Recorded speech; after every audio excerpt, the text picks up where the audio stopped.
എൻ്റെ അച്ഛൻ്റെ വീട്ടിലെ ഒരു പൂവാണ്. ഇത് കുറേ ഉണ്ട് ഇവിടെ. കണ്ടു ഇതൊരു കൊല, രണ്ടാമത്, ഇത് മൂന്നാമത്തെ, ഇത് നാലാമത്തെ കൊലയില കുറേ ഉണ്ടാവുന്നു. പിന്നെ ഇത് പ്രത്യേകിച്ച് മുളക്, അതാണ് ഇവിടെ കൂടുതലുണ്ടാവുക. ഈ ചെറുചീരയില്ലേ, അത് സൂപ്പറായിരിക്കും ഉപ്പേരി വെച്ചാൽ. ഈ സാധനമില്ലേ, ഇത് പറിക്കുക, ഇതാ ഇങ്ങനെ പൊട്ടിക്കുക, എന്നിട്ട് എടുത്തിട്ട് പറിക്കാൻ തോന്നുന്നു. പൊട്ടിക്കാനൊന്നുമില്ലല്ലോ. എന്തായാലും അഥവാ പൊട്ടിച്ചാലോ, ആവുന്നില്ല. നമുക്ക് ഇനി മാറാക്കാം. ഇതൊരു മുളകാണ്. ഇതിൽ ഒന്നേ ഉള്ളൂ. തടുവേ ആടക്കായി താക്കായി ഇതേ കിടക്കണം, അതേ ഉള്ളൂ.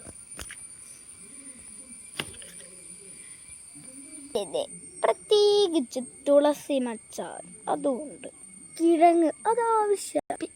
പിന്നെ ഇത് ചാമ്പക്ക, പിന്നെ ഇത് ചാക്ക്. രണ്ടാമത്തെ ഇത് മുല്ലപ്പൂവിടെ മരം, റോസാപ്പൂവിടെ മരം, ഇതെന്തോത്തിൻ്റെ മരം, അത് പിന്നെ എല്ലാവർക്കും അറിയാം, ചെമ്പരത്തി. അതങ്ങോട്ടാണ് കായ്ച്ചിരിക്കുന്നത്. ഇതാ ഇതുണ്ടല്ലോ, മുറിനാപ്പെരുട്ടെന്ന സാധനമാണ്.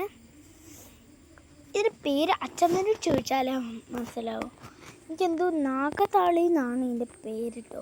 അയ്യോ, അതുവരെ എന്നോട് മറന്നുപോയി. ഇതെൻ്റെ അച്ഛൻ്റെ വീടാണ് കേട്ടോ, അച്ഛൻ്റെ വീട്.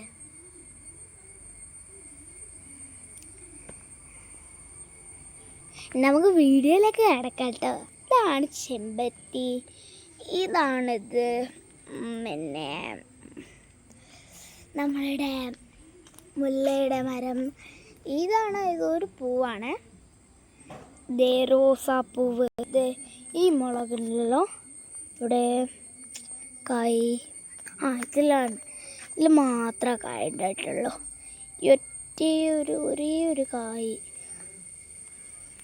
അടുത്ത ചെറുചീരൻ്റെ അടുത്ത് ഇക്കരൊരു സാധനം കാണുമോ, ഇതെടുത്ത് പൊട്ടിക്കണം. ഇതാ അപ്പോഴത്തെ കൈ കിട്ടുമ്പോഴത്തേക്ക് പൊട്ടിക്കിട്ടും. ഇത് നിങ്ങളുടെ വീട്ടിലുണ്ടോ? അതെന്താ വെച്ചാൽ ഏത് സാധനമാണ് ഇങ്ങനെ പൊട്ടുന്നത്?